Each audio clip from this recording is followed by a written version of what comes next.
நீங்கள் பார்த்துக் கொண்டிருப்பது தி ஹிந்து தமிழின் முக்கிய செய்திகள். முதல் 100 நாட்கள் ஆட்சியில் முன்னுரிமை அளிக்க வேண்டிய 10 முக்கிய விஷயங்களை அமைச்சர்களிடம் பிரதமர் நரேந்திர மோடி தெரிவித்துள்ளார்.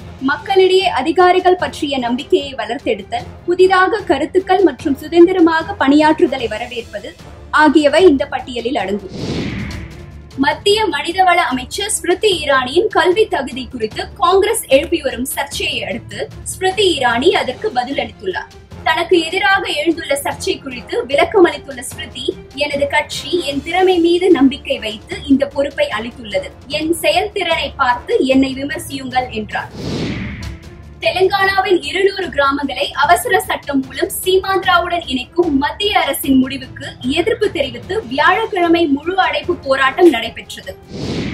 மறுமலர்ச்சி திராவிட முன்னேற்ற கழக மாவட்ட செயலாளர்கள், உயர்நிலைக்குழு, ஆட்சி மன்ற குழு, அரசியல் ஆலோசனை குழு ஆகிய உறுப்பினர்கள் கொண்ட கூட்டம் சென்னையில் இன்று நடைபெற்றது.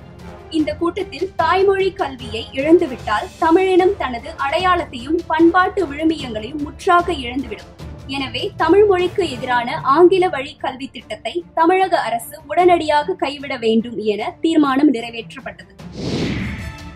மேலும் செய்திகளுக்கு தமிழ் தி ஹிந்து இணையதளத்தை பார்க்கவும்.